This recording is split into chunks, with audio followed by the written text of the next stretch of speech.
Alcohol, phenol and ઇથરમાં આપણે alcohol અને ફિનોલની વાત કરી. આગળ ether definition. Ether is dialkyl, diaryl or alkyl aryl derivatives of water. ત્રણ પોસિબિલિટી છે. તો ડાયલ્કાઇલ ઇથર હોય, ડાયઅરાઇલ ઇથર હોય અથવા તો આલ્કાઇલ એરાઇલ ઇથર બને. H2O માં ઓક્સિજનની બંને વેલેન્સીનું સબસ્ટિટ્યુશન R થી થયેલું હોય, મતલબ આલ્કાઇલ ચેનથી, તો એ ડાયલ્કાઇલ ઇથર કહેવાય છે. બંને એરોમેટિક રિંગથી સબસ્ટિટ્યુશન થયેલું હોય તો એ ડાયએરાઇલ ઇથર કહેવાય છે. એક આલ્કાઇલ અને એક એરાઇલ છે તો એ આલ્કાઇલ એરાઇલ ઇથર કહેવાય. તો ઇથર ત્રણ પ્રકારે બને, જેમાંથી ડાય આલ્કાઇલ, જો બંને આલ્કાઇલ એક સરખા હોય તો એને સિમેટ્રિક ઇથર કહેવાય. બંને ફિનાઇલ રિંગ પણ એક સરખી હોય તો એને ડાયએરાઇલ ઇથર એ સિમેટ્રિક ઇથર કહેવાય. પણ આલ્કાઇલ અરાઇલ ઇથર છે એ એસિમેટ્રિક ઇથર કહેવાય. જુઓ example. Dialkyl ether, smallest ether dimethyl ether. એમનાથી આગળ ડાય ઇથાઇલ ઇથર, અને આ એસિમેટ્રિક ઇથર છે methyl ethyl ether. Dimethyl ether અને ડાયઇથાઇલ ઇથર આ સિમેટ્રિક ઇથર કહેવાય, કારણ કે ઓક્સિજનની બંને વેલેન્સી સરખી. અને મિથાઇલ ઇથાઇલ ઇથર એસિમેટ્રિક છે. એ જ રીતે ડાયફિનાઇલ ઇથર અસિમેટ્રિક છે. આ પણ ડાય સબસ્ટિટ્યુટેડ ડાયફિનાઇલ ઇથર સિમેટ્રિક છે. આગળ આલ્કાઇલ અરાઇલ ઇથર, આ તો ઓલવેઝ એસિમેટ્રિક જ છે. ફિનાઇલ એટલે કે ઇથાઇલ ફિનાઇલ ઇથર, ફિનાઇલ રિંગ ઉપર ઇથોક્સિક ગ્રુપ આવેલું, ઇથાઇલ ફિનાઇલ ઇથર. મિથાઇલ ફિનાઇલ ઇથર. તો આ નોર્મલ ક્લાસિફિકેશનની વાત થઈ કે ઇથર બેઝિકલી ત્રણ પ્રકારે સ્ટ્રક્ચર બની શકે. ડાયઇથાઇલ ઇથર એટલે કે ડાય આલ્કાઇલ ઇથર, ડાય અરાઇલ ઇથર અને આલ્કાઇલ એરાઇલ ઇથર.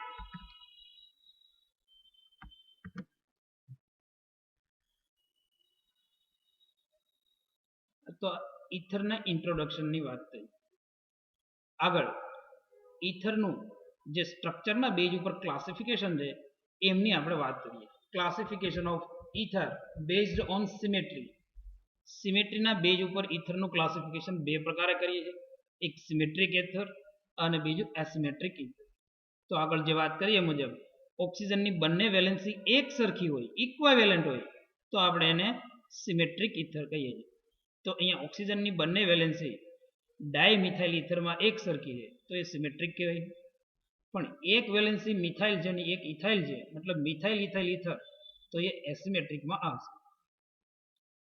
તો ડાયમિથાઇલ ઇથર સિમેટ્રિક છે, ડાયઇથાઇલ મિથર, ડાયમિથાઇલ ઇથર, ડાયઇથાઇલ ઇથર, ડાયફિનાઇલ ઇથર, આ પ્રકારે આગળ હાલતા જાય ડાયબેન્ઝાઇલ ઇથર. તો આ સિમેટ્રિક ઇથરના એક્ઝામ્પલ. એસિમેટ્રિકમાં બંને વેલેન્સી સરખી ના હોય ઓક્સિજનની તો એ એસિમેટ્રિક કહેવાય. મિથાઇલ ઇથાઇલ ઇથર, ઇથાઇલ ફિનાઇલ ઇથર, મિથાઇલ ફિનાઇલ ઇથર, બેન્ઝાઇલ ફિનાઇલ ઇથર આ એસિમેટ્રિક ઇથર છે. તો આ સ્ટ્રક્ચરના બેઝ ઉપર અથવા તો સ્ટ્રક્ચરની સિમેટ્રીના બેઝ ઉપર ઇથરનું ક્લાસિફિકેશન થયું. નેક્સ્ટ આપણે નોમેનક્લેચરની વાત કરવાની. Nomenclature of ether. Simplest nomenclature અને સ્મોલેસ્ટ ઇથર છે ડાય મિથાઇલ ઇથર. પેલા આપણે કોમન નામની વાત કરી દઈએ, ત્યાર પછી આગળ IUPAC નોમેનક્લેચરની વાત કરીએ. તો હાલ જે નોમેનક્લેચરની આપણે જે વાત કરી ઇથરની, એ બધા જ નોમેનક્લેચર કોમન નેમ હતા. ફોર એક્ઝામ્પલ સ્મોલેસ્ટ ઇથર છે તો એને આપણે કહીએ છીએ ડાય મિથાઇલ ઇથર. ઓક્સિજનની બંને વેલેન્સીમાં ઇથાઇલ ગ્રુપ લાગેલું હોય તો આપણે કહીએ છીએ એમને diethyl ether. As it is diphenyl ether. પછી એક તરફ મિથાઇલ છે અને એક તરફ ઇથાઇલ છે તો સ્મોલ ગ્રુપ જે છે એ પેલા બોલાય, એટલે કે મિથાઇલ ઇથાઇલ ઇથર. અહીંયા આલ્ફાબેટ ઓર્ડર ફોલો નથી કરવાનો, સ્મોલ ગ્રુપ પેલા બોલાય મિથાઇલ ઇથાઇલ ઇથર. અહીંયા સ્મોલ ગ્રુપ છે ઇથાઇલ, પછી ફિનાઇલ આવશે એટલે કે ઇથાઇલ ફિનાઇલ ઇથર. અહીંયા મિથાઇલ, મિથાઇલ ફિનાઇલ ઇથર. તો આ રીતે કોમન નેમ આગળ વધે. પછી સ્ટ્રક્ચર જેમ જેમ આગળ વધતું જાય એમ કદાચ એનું કોમન નેમ ન બની શકે, પણ એમનું આઈયુપીએસી નોમેનક્લેચર તો ઓલવેઝ બને જ. તો આઈયુપીએસી નોમેનક્લેચરની આપણે વાત કરીએ. સ્મોલેસ્ટ ઇથર છે ડાયમિથાઇલ ઇથર. તો મેક્સિમમ સ્ટ્રેટ ચેનમાં આવતા હોય એવા કાર્બન કેટલા? તો ચેનમાં મેક્સિમમ એક કાર્બન આવે એટલે એમનું રૂટવાર્ડ થશે મિથ. આલ્કેન હોય તો એ મિથેન કહેવાય. પણ ગ્રુપ ઇથર છે, ઇથર, અને ઇથર કોમન નેમમાં લખાય. આઈયુપીએસસીમાં ઇથર એવો વર્ડ યુઝ ના આવે. એટલે કે ઇથર એવો શબ્દ આપણે આઈયુપીએસસીમાં યુઝ નહીં કરીએ, એ કોમન નેમમાં આવે. તો આઈયુપીએસસીમાં શું યુઝ કરવાનું છે? તો એક CH3 ગ્રુપ છે એને આપણે મિથ રૂટવાર્ડ કહીએ, મિથ, જેને આપણે આલ્કેન લગાવીએ એટલે એ મિથેન કહેવાય. તો મિથેન ઉપર સબસ્ટિટ્યુશન શું છે? CH3O, અને CH3O ને મિથોક્સી કહેવાય. તો આનું આઈયુપીએસસી નેમ થઈ છે મિથોક્સી મિથેન. એક CH3 ગ્રુપ છે એ મિથેન છે અને એના ઉપર સબસ્ટિટ્યુશન છે OCH3. તો OCH3 ને મિથોક્સી કહેવાય અને એક કાર્બન વાળું ચેન ને મિથેન કહીએ છીએ એટલે મિથોક્સી મિથેન. એ જ ઇટ ઇઝ. અહીંયા બે કાર્બનની ચેન છે મેક્સિમમ એટલે ઇથેન કહેવાય છે અને એના ઉપર સબસ્ટિટ્યુટેડ ગ્રુપ છે ઇથોક્સી. તો એમનું આઈયુપીએસસી નોમેનક્લેચર થયે ઇથોક્સી ઇથેન. તો અહીંયા ડાયફિનાઇલ ઇથર, બંને બાજુ ફિનાઇલ રિંગ છે. તો એક ફિનાઇલ રિંગ રૂટવાર્ડ કહેવાય અને ફિનાઇલ રિંગ જ્યારે રૂટવાર્ડ તરીકે હોય, બેઝ તરીકે, ત્યારે એ બેન્ઝીન કહેવાય. બરાબર સમજો. જ્યારે પ્રિફિક્સમાં બેન્ઝીન લખવાનું હોય ત્યારે એ ફિનાઇલ કહેવાય અને જ્યારે એ રૂટવાર્ડ તરીકે હોય ત્યારે એ બેન્ઝીન લખાય. તો અહીંયા એક પ્રિફિક્સમાં આવશે અને એક રૂટવાર્ડમાં આવશે.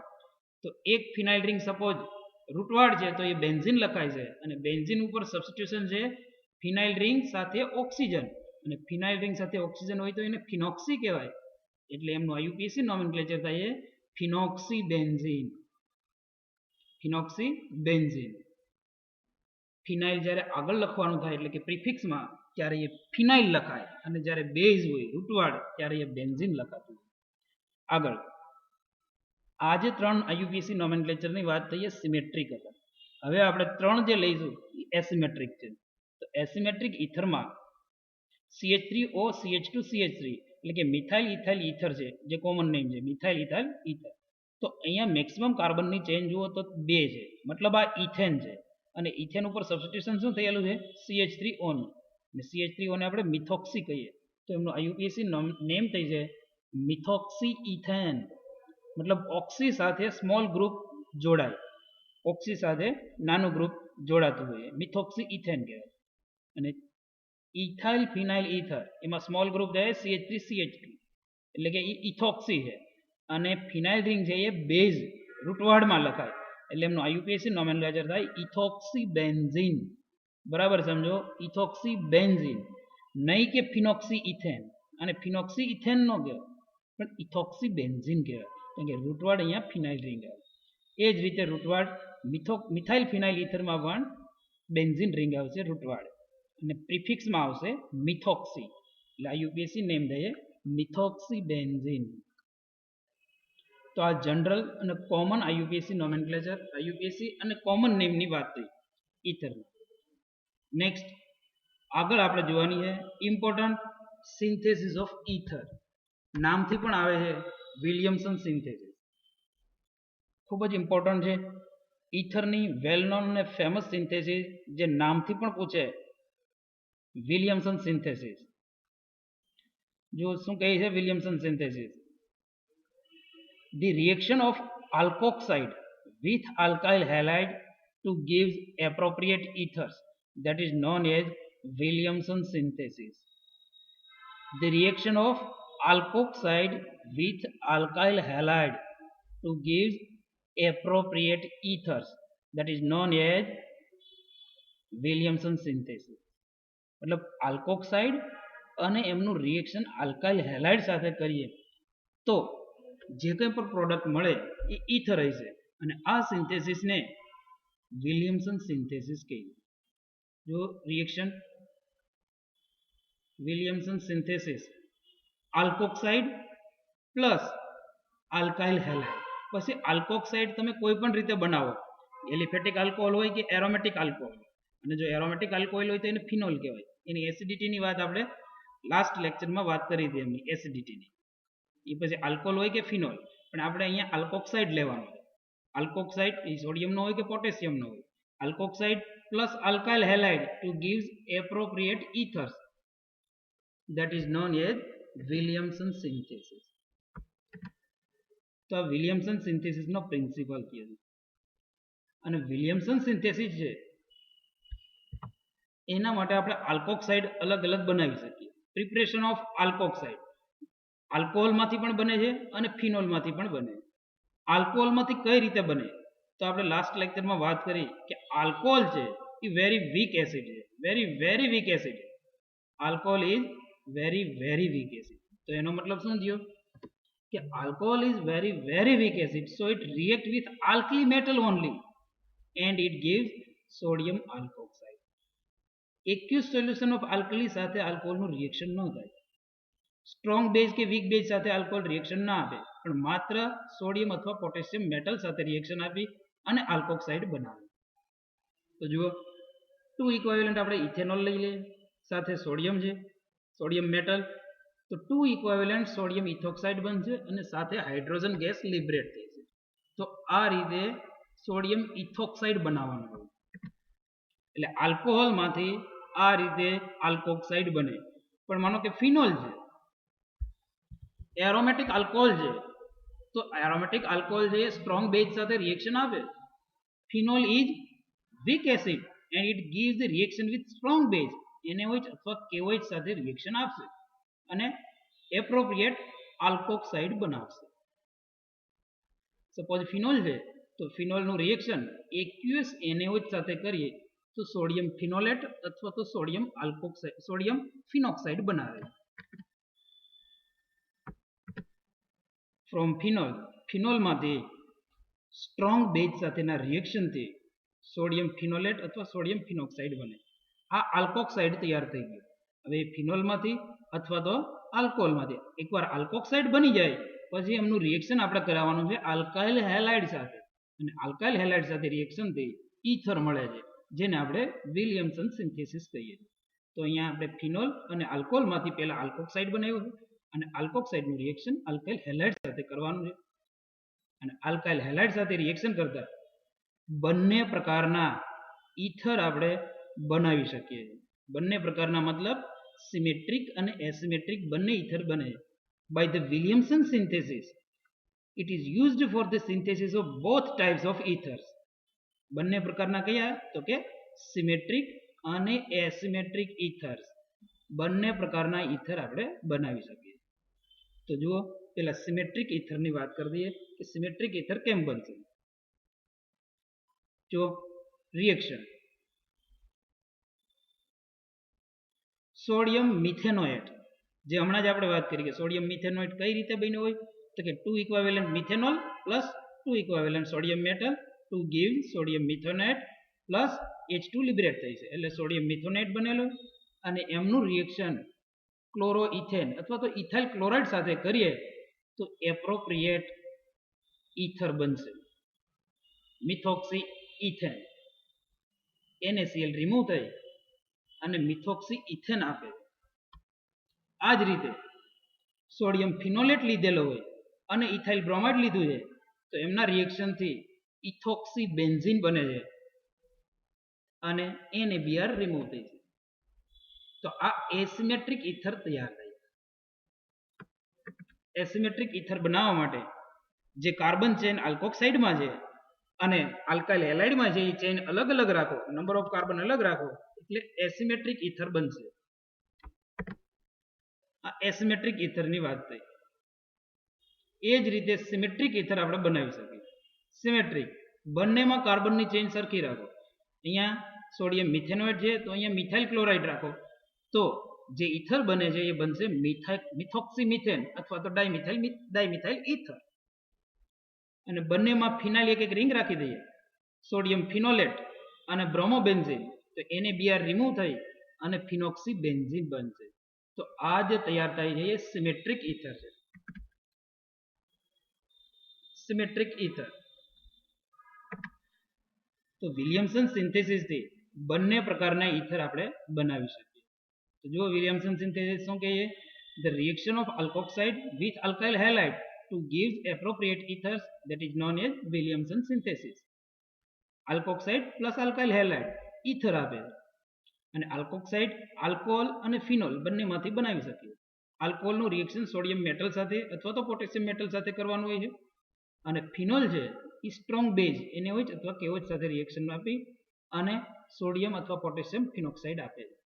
અને જે આલ્કોક્સાઇડ બનેલું છે એનું અલગ અલગ આલ્કાઇલ હેલાઇડ સાથે રિએક્શન કરતા સિમેટ્રિક અને એસિમેટ્રિક ઇથર બનાવી શકીએ.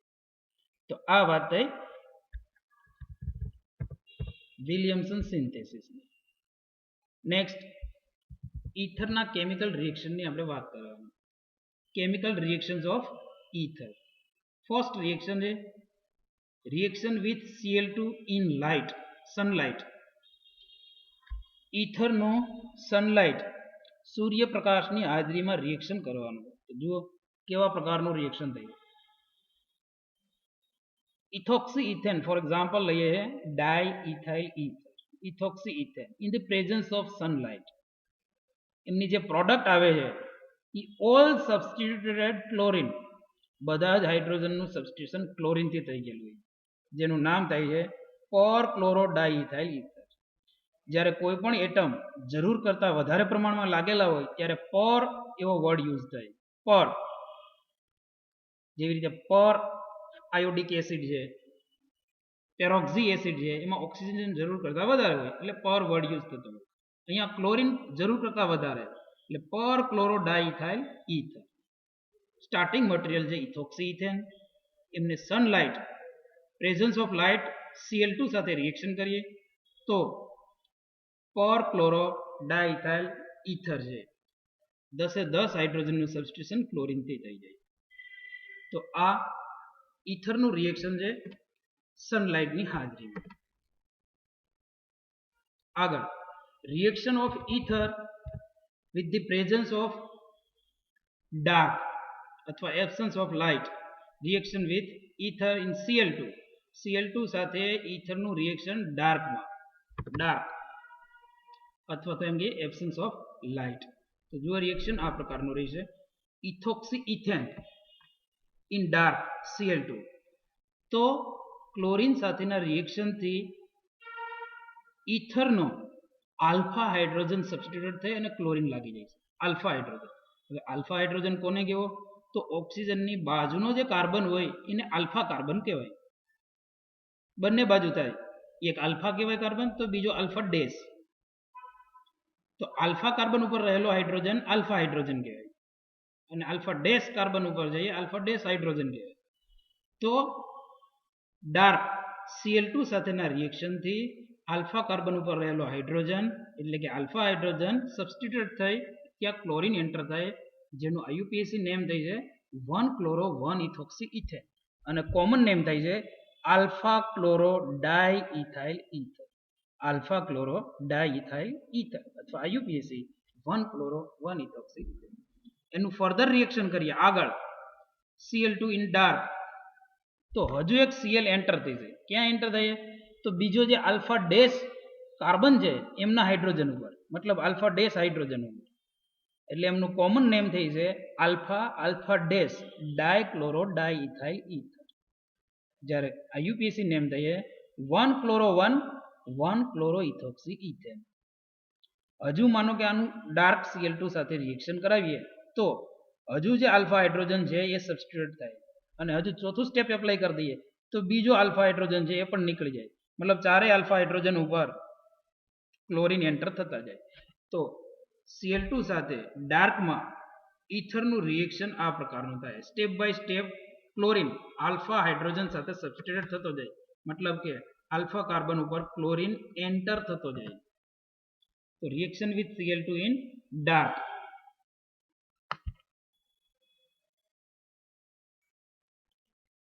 Reaction with Cl2 in light, all hydrogen substituted by chlorine, and reaction with Cl2 in dark.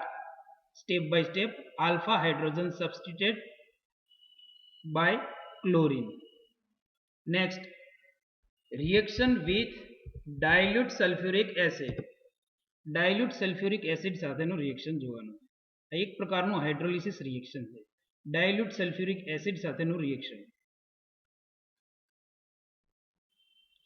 Ethoxy ethane એમનું ડાયલ્યુટ સલ્ફ્યુરિક એસિડ સાથે રિએક્શન કરાવીએ તો H2O જે છે એમાં H+ અને OH- આ બે હોય છે. તો H+ અહીંથી આ મોલેક્યુલ બ્રેક થાય આટલેથી. તો ઓક્સિજન છે એમની સાથે હાઇડ્રોજન જોડાય એટલે ઇથેનોલ બને, એટલે એક ઇથેનોલનો મોલેક્યુલ બન્યો. અને H2O નો OH છે એ બીજા ઇથાઇલ ગ્રુપ સાથે અટેચમેન્ટમાં આવે એટલે બીજો મોલેક્યુલ બને ઇથેનોલનો. એટલે ઇથોક્સી ઇથેનનું ડાયલ્યુટ સલ્ફ્યુરિક એસિડ સાથે હાઇડ્રોલિસિસ કરો એટલે 2 ઇક્વિવેલન્ટ ઇથેનોલ મળે છે. Ethoxy ethanol hydrolysis with dilute sulfuric acid to gives 2 equivalent ethanol. પણ reaction with concentrated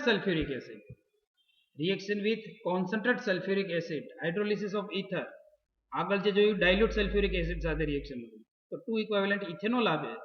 પણ ડાઇઇથાઇલ ઇથરનું concentrated sulfuric acid સાથે રિએક્શન કરીએ ડાઇઇથાઇલ ઇથર અથવા ઇથોક્સી ઇથેન એનું કોન્સન્ટ્રેટ સલ્ફ્યુરિક સાથેના રિએક્શનથી H2SO4 છે એનું H+ અને HSO4- આવા બે ભાગ પડી જાય, H+ અને HSO4-. તો H+ છે એ CH3CH2O સાથે જોડાય એટલે એ ઇથેનોલ બને. CH3CH2O સાથે જોડાય એટલે એ ઇથેનોલ બને અને આ ઇથેનોલ R. અને HSO4- જે બાકી રહી એ આ ઇથાઇલ ગ્રુપ સાથે અટેચમેન્ટમાં, એ બ્લેક કલરથી આપેલું છે ઇથાઇલ ગ્રુપ, અને એ સિવાયનું HSO3- એમની સાથે જોડાઈ જાય એટલે આખું નામ બને ઇથાઇલ હાઇડ્રોજન સલ્ફેટ. એનો મતલબ કે ડાઇઇથાઇલ ઇથરનું કોન્સન્ટ્રેટ સલ્ફ્યુરિક એસિડ સાથે રિએક્શન કરીએ તો 1 મોલ ઇથેનોલ બને અને સાથે 1 મોલ ઇથાઇલ હાઇડ્રોજન સલ્ફેટ બને. ઇથાઇલ હાઇડ્રોજન સલ્ફેટ અને ઇથેનોલ. હવે આ જે ઇથેનોલ મળે છે 1 મોલ એનું ફરીવાર પાછું કોન્સન્ટ્રેટ સલ્ફ્યુરિક એસિડ સાથે રિએક્શન થાય. ફરીવાર કોન્સન્ટ્રેટ સલ્ફ્યુરિક એસિડ સાથે રિએક્શન થાય તો એમાં H+ અને HSO4- તો હોય છે. H+ OH સાથે જોડાય અને H2O ફોર્મમાં રિમૂવ થાય અને ઇથાઇલ ગ્રુપ જે બાકી રહે એ HSO4- સાથે અટેચમેન્ટમાં આવે. આ ઇથાઇલ ગ્રુપ અને HSO4- તો એ ઇથાઇલ હાઇડ્રોજન સલ્ફેટ મળે છે. મતલબ બે સ્ટેપ છે. ઇથોક્સી ઇથેન એમનું કોન્સન્ટ્રેટ સલ્ફ્યુરિક એસિડ સાથે રિએક્શન કરો તો step by step 2 moles of ethyl hydrogen sulphate મળે. 2 mole ethyl hydrogen sulphate. First સ્ટેપમાં ઇથાઇલ હાઇડ્રોજન સલ્ફેટ અને ઇથેનોલ મળે છે, પણ ઇથેનોલનું ફરીવાર કોન્સન્ટ્રેટ સલ્ફ્યુરિક એસિડ સાથે રિએક્શન થઈ ઇથાઇલ હાઇડ્રોજન સલ્ફેટ મળે. તો આ કોન્સન્ટ્રેટ સલ્ફ્યુરિક એસિડ સાથે ઇથરના રિએક્શનની વાત થઈ. નેક્સ્ટ આગળ આપણે વાત કરીએ 5 number chemical reaction of ether. 5th નંબરે reaction with cold HI. Cold કન્ડિશનમાં હાઇડ્રોઆયોડિક એસિડ એમની વાત કરવાની. કોલ્ડ HI તો જો બે ઇક્વેશન રિએક્શન એક સાથે ઇથોક્સી ઇથેન અને મિથોક્સી ઇથેન આપણે બે લીધા, એક સિમેટ્રિક ઇથર છે અને એક એસિમેટ્રિક ઇથર. તો symmetric ether ethoxy ethane cold HI સાથે રિએક્શન કરીએ તો HI હાઇડ્રોઆયોડિક એસિડ છે, H+ અને I-. તો H+ અને I- માંથી H+ છે એ CH3CO સાથે અટેચમેન્ટમાં આવશે જેને આપણે ઇથોક્સી ગ્રુપ કહીએ છીએ એટલે ઇથેનોલ રિમૂવ થઈ અને સાથે I- છે એ ઇથાઇલ ગ્રુપ સાથે અટેચમેન્ટમાં આવશે એટલે ઇથાઇલ આયોડાઇડ ફોર્મમાં રહેશે. તો કોલ્ડ HI સાથેના રિએક્શનથી ડાઇઇથાઇલ ઇથરમાંથી ઇથાઇલ આયોડાઇડ અથવા તો આયોડોઇથેન અને ઇથેનોલ મળે. આ સિમેટ્રિક ઇથર હતી એમની વાત થઈ. પણ માનો કે એસિમેટ્રિક ઇથર છે તો શું થાય? તો એસિમેટ્રિક ઇથરમાં H+ અને I- માંથી I- છે એ સ્મોલ ગ્રુપ છે એમની સાથે અટેચમેન્ટમાં આવે, સ્મોલ ગ્રુપ સાથે. અને સ્મોલ છે અહીંયા મિથાઇલ, તો આયોડિન એમની સાથે અટેચ થઈ મિથાઇલ આયોડાઇડ અથવા તો આયોડોમિથેન બનાવશે અને બાકી વધે ઇથોક્સી ગ્રુપ એની સાથે H+ અટેચમેન્ટમાં આવે એટલે ઇથેનોલ તરીકે રિમૂવ થશે. તો આ વાત થઈ કોલ્ડ HI સાથે ઇથરના reaction of ether with cold HI hydroiodic acid સાથે. Next 6 reaction of ether with hot HI. hot HI સાથેના reaction diethyl ether ethoxy ethane heat કરવાનું, heating condition hot HI hydroiodic acid જેવું heat કરીએ તો T2 equivalent 2 mole hydroiodic acid use થઈ છે, મતલબ 2 HI use થઈ છે. તો on hot condition 2 mole hydroiodic acid use થઈ છે, એમાં 2 હાઇડ્રોજન છે એ આ એક ઓક્સિજન સાથે રિમૂવ થઈ છે H2O ફોર્મમાં. ડાઇઇથાઇલ ઇથરનો એક ઓક્સિજન અને HI 2 ઇક્વિવેલન્ટ HI લઈશું તો એના 2 હાઇડ્રોજન રિમૂવ થઈ H2O ફોર્મમાં રિમૂવ થઈ છે. બાકી વધે 2 ઇથાઇલ ગ્રુપ. એ બંને ઇથાઇલ ગ્રુપ સાથે એક એક આયોડિન જોડાઈ જાય છે, કારણ કે આ HI છે એ 2 ઇક્વિવેલન્ટ યુઝ થયેલું હોય છે. એટલે 2 મોલ આયોડો ઇથેન અથવા ઇથાઇલ આયોડાઇડ મળે. એટલે in hot HI the reaction of ether with hot HI to give 2 equivalent iodoethane. ડાઇઇથાઇલ ether લીધું હોય તો 2 મોલ આયોડોઇથેન મળે. અને સપોઝ તમે લીધું છે મિથોક્સી ઇથેન, તો મિથોક્સી ઇથેન માનો કે સ્ટાર્ટિંગ મટીરિયલ છે, methoxy ethane with hot HI to give 1 mole of iodoethane, H2O remove થઈ છે અને સાથે 1 મોલ આવશે આયોડોઇથેન.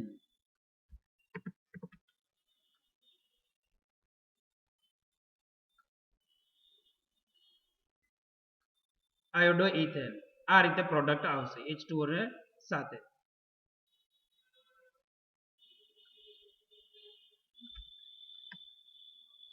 તો ઇથોક્સી ઇથેન લીધું છે સિમેટ્રિક ઇથર, તો આયોડોઇથેન 2 ઇક્વિવેલન્ટ આવશે. અને એસિમેટ્રિક ઇથર છે તો એમાં H2O રિમૂવ થઈ અને એક ઇથાઇલ અને એક મિથાઇલ ગ્રુપ બાકી રહી છે અને બંને સાથે આયોડિન ગ્રુપ જોડાઈ જાય. તો ઇથાઇલ સાથે જોડાય તો આયોડોઇથેન બને અને મિથાઇલ સાથે જોડાય તો આયોડોમિથેન બને. આ સિમેટ્રિક અને એસિમેટ્રિક બંને ઇથરની વાત થઈ. Reaction of ether with hot HI to gives alkyl iodide, appropriate alkyl iodide આપશે. તો આ વાત થઈ કેમિકલ રિએક્શન્સ ઓફ ઇથરની. તો ઇથરમાં આપણે આટલા ટોપિક જોયા છે. ઇથરમાં ફર્સ્ટ ઇથરની definition, ether is dialkyl diaryl or alkyl aryl derivatives of ether. ના એક્ઝામ્પલ. પછી ઇથરનું classification based on symmetric and asymmetric ether, nomenclature of ether, common name and IUPAC name, synthesis of ether, Williamson synthesis, alkoxide plus alkyl halide to give appropriate ethers, અને chemical reaction of ether. 6 chemical reaction આપણે જોયેલા. હવે આગળ next લેક્ચરમાં આપણે ઇપોક્સાઇડની વાત કરવાની.